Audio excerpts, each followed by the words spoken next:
Welcome to V3 news లక్ష్యం సమాజహితం నేను జాన్సీ బులెటిన్ల ముందుగా హెడ్లైన్స్ చూద్దాం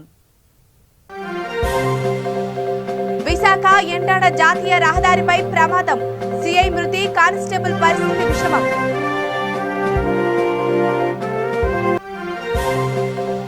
కోవూరు శ్మశాన వాటిక సమీపంలో పేలుడు ఉలిక్కిపడ్డ స్థానికులు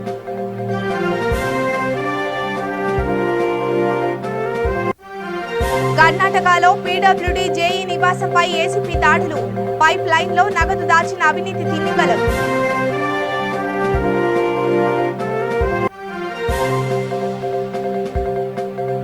మల్కాజ్గిరిలో ఘనంగా సత్యసాయి 96వ జయంతి ఆనంద పారవస్యంలో మునిగి తేలిన భక్తులు ఇక వివరాల్లోకి వెళ్తే కోవూరు మైథిలి సెంటర్ శ్మశాన వాటిక సమీపంలో పేలుడు సంభవించింది. నిల్వ ఉంచిన నల్లమందు ఒక్కసారిగా పేలిపోవడంతో భారీ శబ్దం రావడంతో అంతా ఉలిక్కిపడ్డారు. ఏం జరిగిందో అర్థం కాక ఆందోళనకు గురయ్యారు. ఈ సమాచారం నేపథ్యంలో అక్కడికి చేరుకున్న పోలీసులు ఎవరిని అనుమతించలేదు. ఘటనపై విచారణ చేస్తున్నారు.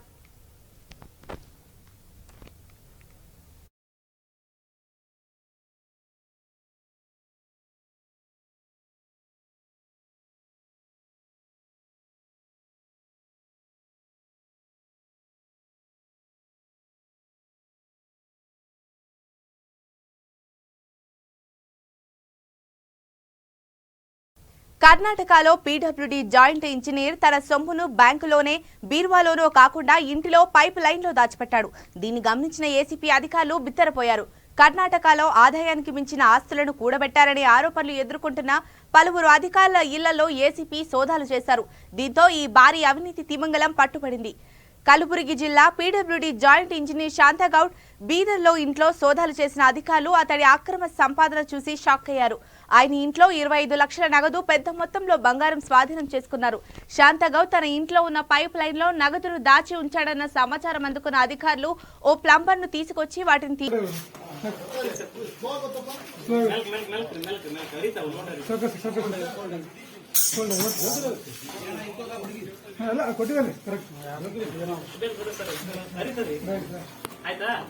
ನೋಡಿ ನೋಡ್ರಿ ಒಂದೊಂದು ಸಿಕ್ಕಬೇಕು ಪೇಪರ್ ಮೇಲೆ ತಂಗಿ ಮೇಲೆ ತಂಗಿ ಕೂಡ ಮೇಲಿನ ಸಣ್ಣ ಫೋನ್ ಮೇಲೆ ತಗೊಂಡು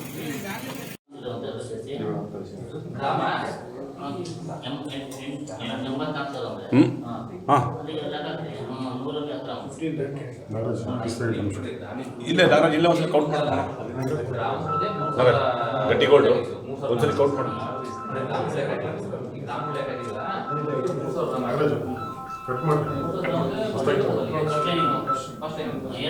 ಮೇಡಮ್ ಆಯ್ತಾ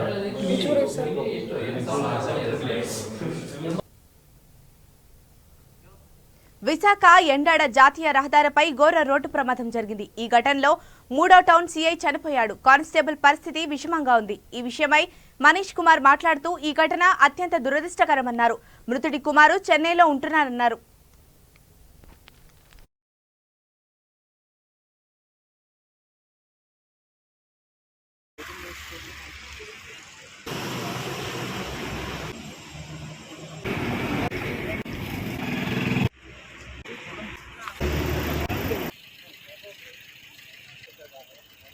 త్రీ 3:30 ఆ టైంకి రఫ్లీ.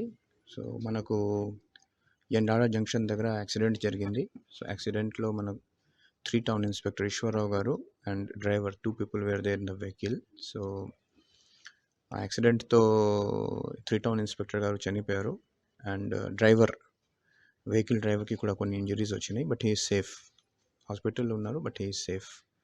సో యాక్చువల్గా what happened we don't know. Accident అక్కడ సీసీటీవీ కూడా ఉంది, అది మనకు ఎలాగో సీసీటీవీలో వస్తుంది. So it is a very bad accident and in that we have lost our one of the most hard working and sincere inspector mister Ishwar. వయసు age is 58 years. కుటుంబ సభ్యులు అదే ఇప్పుడు అంటే just 2 years from retirement. So ఈ టైంకి అంటే they are feeling bad. సినీ ఫక్కీతో కత్తిలతో బెదిరించి దోపిడీ చేశారు. ఈ ఘటన విశాఖ జిల్లాలోని గోపాలపట్నం బ్యాంకు కూడలి వద్ద జరిగింది. ఆటో డ్రైవర్ను కత్తులతో బెదిరించి దోచుకున్నారు. పట్టుకోబోయిన పోలీసులపైన ఎదురుదాడి చేశారు. ఈ దాడిలో హోంగార్డు ఎర్రనాయుడికి గాయాలయ్యాయి. 4 దొంగలను పోలీసులు అరెస్టు చేశారు. కేసు విచారణలో ఉంది.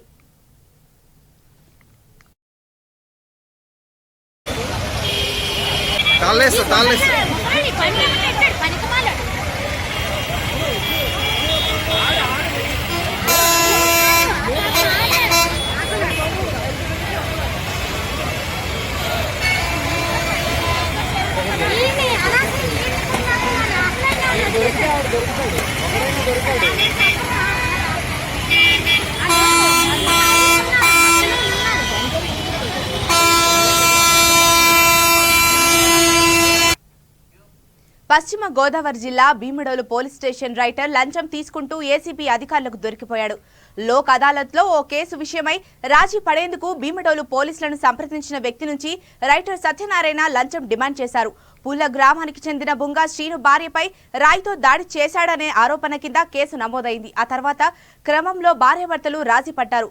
కేసును లోక్ అదాలత్లో పరిష్కరించుకునేందుకు కేసు ఎఫ్ఐఆర్ నమోదు చేసిన భీమడోలు స్టేషన్ రైటర్ను సంప్రదించారు. ఈ క్రమంలో స్టేషన్ రైటర్ 41వ సెక్షన్ కింద వారికి సహకరించి లోక్ అదాలత్లో పరిష్కారానికి అవసరమైన పత్రాలను సిద్ధం చేయాల్సి ఉంది.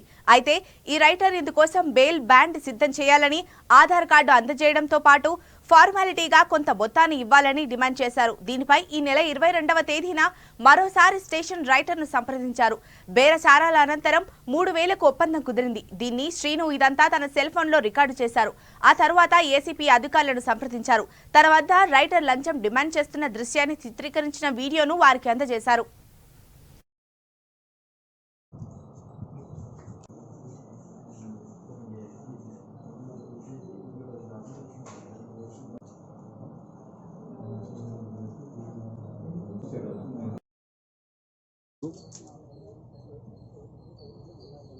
భీమడోలు పోలీస్ స్టేషన్ మీద ఏసీబీ రైడ్ చేయడం జరిగింది. Station writer head constable N Satyanarayana ఈయన ఒక ఫిర్యాదుదారు నుంచి 3000 రూపాయలు లంచం డిమాండ్ చేసి తీసుకుంటూ ఉండగా రెడ్ హ్యాండెడ్గా పట్టుకోవడం జరిగింది. బుంగా శ్రీను అనే ఒక వ్యక్తి పోళ్ల గ్రామం. ఇతను తన భార్యని గత నెలలో కొట్టినప్పుడు ఒక 324 కేసు రిజిస్టర్ చేశారు. ఇతని మీద భార్యని రాయితో కొట్టాడని అప్పుడు 324 కేసు రిజిస్టర్ చేశారు. తర్వాత వాళ్ళు భార్యాభర్తలు కాబట్టి ఆటోమేటిక్గా రాజీ అయ్యారు. వాళ్ళు మళ్ళీ వచ్చి రాజీ చేసుకుంటామని లోకాతులో పెట్టేయండి అని చెప్పి తిరుగుతున్నారు. ఈ క్రమంలో ఏం చేశారంటే లోకాతులో పెట్టాలన్నది ఒక ప్రపోజల్. అయితే మామూలుగా పోలీస్ స్టేషన్లో మరి 41A నోటీస్ సర్వ్ చేయాలి.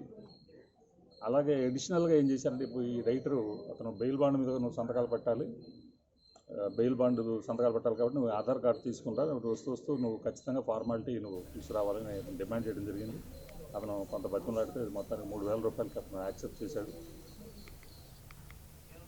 కర్నూలు జిల్లా ఆళ్లగడ్డ పట్టణంలో దొంగలు బీభత్సం సృష్టించారు. ఆచారి కాలనీలోని వెంకటేశ్వర రెడ్డి ఇంట్లో చొరబడి 40 తులాల బంగారం, 1,00,000 రూపాయలు దొంగలించిన దుండగులు క్యూస్ టీం సహాయంతో ఆధారాలు సేకరించిన పోలీసులు.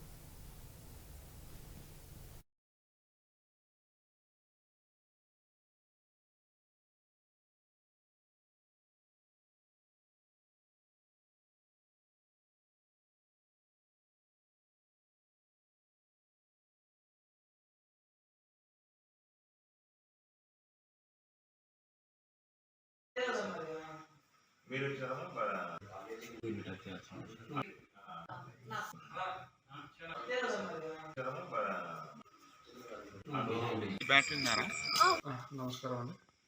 ఈరోజు వెంకటేశ్వర రెడ్డి తర్వాత భారతి ఇద్దరు కూడా గవర్నమెంట్ ఉద్యోగస్తులు పనిచేస్తూ ఉంటారు ఆళ్లగడ్డ టౌన్లో.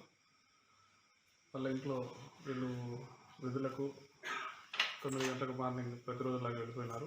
తర్వాత సాయంత్రం 4 గంటలకు వచ్చి చూసుకుంటే 4:30, 4:50 సాయంత్రం వచ్చి చూసుకుంటే డోర్ ఓపెన్ చేసినట్లు, తాళం పోగొట్టినట్లు సమాచారం అతనికి తెలిసింది.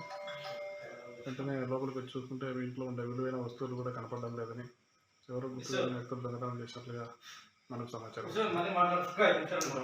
దొంగతనం జరిగినట్లుగా ఖచ్చితంగా నిర్ధారణకు వచ్చినాం. అందులో భాగంగా క్లోజ్ టీం పిలిపించినాం. తర్వాత అనకాపల్లి సీనియర్ న్యాయవాది బుద్దా వెంకట సత్యనారాయణను సివిల్ జడ్జి కోర్టు అదనపు పబ్లిక్ ప్రాసిక్యూటర్గా నియమితులయ్యారు. ఈ నియామకం పట్ల సహచర న్యాయవాదులు, ప్రముఖులు, అభిమానులు హర్షం వ్యక్తం చేశారు. సీనియర్ న్యాయవాదులు ముత్యాల వెంకట్రావు, పెంటయ్య నాయుడు, న్యాయవాది సాయిరాం తదితరులు ఆయన ఈ సందర్భంగా సత్కరించారు.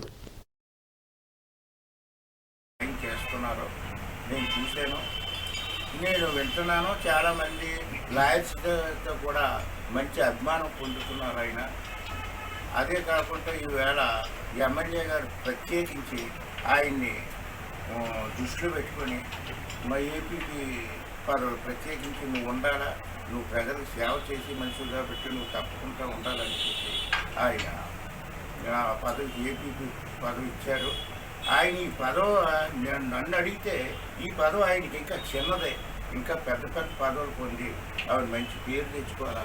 ఆ రావుబౌదుల కుటుంబానికి ఈయన ఒక ఆయన ముత్యం లాంటి మనిషి కాబట్టి ఇటువంటి ఉన్నత పదవులు ఎన్నో పొందాలనేసి నేను మనస్ఫూర్తిగా భగవంతుని. రైతాంగం వద్ద ధాన్యాన్ని కొనుగోలు చేయాలని కాంగ్రెస్ పార్టీ డిమాండ్ చేసింది. ఈ మేరకు నారాయణపేట జిల్లా మద్దూరు మండల కేంద్రంలో నిరసన ప్రదర్శన నిర్వహించారు. అనంతరం తహసీల్దార్కు వినతి పత్రం అందజేశారు. మండల వ్యాప్తంగా రైతులతో కలిసి ఆందోళన చేపడతామని రాష్ట్ర ప్రభుత్వానికి హెచ్చరికలు జారీ చేశారు. ఈ సందర్భంగా మద్దూరు జెడ్పీటీసీ రఘుపతి రెడ్డి మాట్లాడుతూ కేంద్ర రాష్ట్ర ప్రభుత్వాలకు పోగాలం సమీపించిందన్నారు. కార్యక్రమంలో జెడ్పీటీసీ రఘుపతి రెడ్డి, ఎంపీపీ విజయలక్ష్మి, సంజీవ్ కుమార్, నరసింహ, చెన్నయ్య తదితరులు పాల్గొన్నారు. అన్నం కోసము ప్రతి రైతు కష్టపడి వరి పండిస్తే ఈ రోజుకు రైతులకు అన్యాయం చేస్తున్నారు. కాబట్టి ముఖ్యంగా తెలియజేస్తా ఉన్నా, రైతుల పక్షాన మేము కాంగ్రెస్ పార్టీకి వెళ్ళి ఈరోజు పోరాటం సాగించాం. ఇంకా ఇడవము, ఖచ్చితంగా వరి కొనేదాకా ఇడవము. మీరు బాగా గుర్తుంచుకోండి, రైతులను మోసం చేయకండి, రైతులను అన్యాయం చేయకండి. ఖచ్చితంగా ప్రతి గింజ కూడా కొని రైతులకు న్యాయం చేయాలని చెప్పేసి ముఖ్యంగా తెలియజేస్తూ ఇంతటితో సెలవు తీసుకుంటున్నాను. జై కాంగ్రెస్, జై కాంగ్రెస్, రేవంత్ రెడ్డి గారి నాయకత్వం, అమ్మ గారి నాయకత్వం, జై కాంగ్రెస్. మద్దూరు మండల కాంగ్రెస్ పార్టీ శ్రేణులందరికీ కూడా హృదయపూర్వక నమస్కారాలతో పాటు మరి ఈరోజు స్థానిక ఎంఆర్ఓ గారికి మరి రైతులు ఎదుర్కొంటున్న సమస్యలు, వారు పండించే ధాన్యానికి కావాల్సిన గిట్టుబాటు ధర లేకపోవడం వలన ఎంఆర్ఓ గారికి ప్రతిపాదన ఇవ్వడం జరిగింది. మరి ప్రధానంగా కేంద్ర రాష్ట్ర ప్రభుత్వాలు రెండూ కూడా రైతులను దగా చేస్తూ వాళ్ళు పండించే ధాన్యానికి సరైన మద్దతు ధర, వారికి కావలసిన మద్దతు ధరతో పాటు మరి వారికి కావాల్సిన కవర్ బ్యాగులే కానీ తర్వాత వారికి కావాల్సిన అవసరాలు తీర్చడంలో రెండు ప్రభుత్వాలు కూడా విఫలమయ్యాయి. కావున మరి ఇప్పుడు అకాల వర్షాల కారణంగా రైతులు అదేవిధంగా రైతులు సుదీర్ఘంగా 6 నెలలుగా లేదా 4 నెలలుగా పండించిన ధాన్యాన్ని ప్రభుత్వం కొనుగోలు చేయడంలో చాలా నిర్లక్ష్యం వహిస్తుంది. సుమారుగా 1 నెల కాలం నుంచి రైతులు తమ ధాన్యాన్ని రోడ్లపైన కళ్ళాల్లో పెట్టుకొని కంటలో ఒత్తులు వేసుకుని ప్రభుత్వం ఎప్పుడెప్పుడా కొంటుంది అని నిరీక్షణ చేస్తూ ఎదురు చూస్తూ తమ యొక్క సమస్యలు ఎదుర్కోవడం జరుగుతుంది. విశాఖ జిల్లాలో గంజాయి సాగుకు అడ్డు అదుపు లేకుండా పోయింది. సెబ్ డైరెక్టర్ రామకృష్ణ పలు ప్రాంతాల్లో దాడులు జరిపారు. జీకే వీధి మండలం, మొండిగద్దె పంచాయతీ, కొండపల్లి, జింగంగి ప్రాంతాల్లో 80.5 ఎకరాల్లో గంజాయిని స్వాధీనం చేశారు. డుమ్రిగూడ మండలం, తోగంటి పంచాయతీ, నక్కలపుట్టు, గేదెలబంద, మద్దిపుట్టు, ఆరమ పంచాయతీలలో 40 ఎకరాలలో గంజాయిని ధ్వంసం చేశారు. కార్యక్రమంలో జిల్లా SEB JD Satish Kumar, IPS ASP Chintapalli Shri Tushar, SEB అధికారులు, Chintapalli circle CI T Srinu, స్థానిక పోలీసులు తదితరులు పాల్గొన్నారు.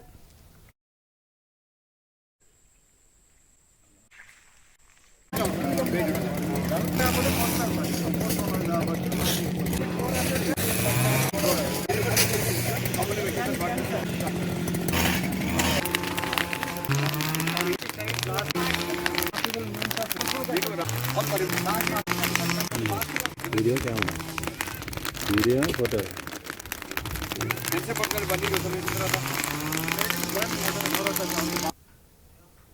పుట్ట పుట్టపర్తి సత్యసాయిబాబా 96వ జయంతి వేడుకలను మల్కాజ్గిరి ఆనందనగర్లోని సత్యసాయి మందిరంలో ఘనంగా నిర్వహించారు. ఇందులో భాగంగా ఉదయం ప్రత్యేక పూజలు చేశారు. సాయంత్రం 96 అంకె రూపంలో దీపాలను వెలిగించారు. అనంతరం కేక్ కట్ చేశారు. సంబరాలు చేసుకున్నారు. అనంతరం భజన చేశారు. కార్యక్రమంలో ఆస్కార్ అవార్డు గ్రహీత డాక్టర్ సాగి సత్యనారాయణ తదితరులు పాల్గొన్నారు. బులెటిన్ ముగించే ముందు మరొకసారి హెడ్లైన్స్ చూద్దాం. విశాఖ ఎండాడ జాతీయ రహదారిపై ప్రమాదం. సిఐ మృతి, కానిస్టేబుల్ పరిస్థితి విషయం.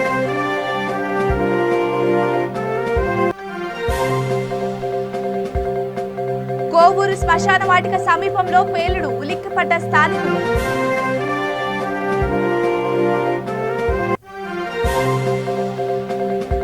కర్ణాటకలో పీడబ్ల్యూడీ జేఈ నివాసంపై ఏసీపీ దాడి. పైప్ లైన్ లో నగదు దాచిన అవినీతి తిమింగలం.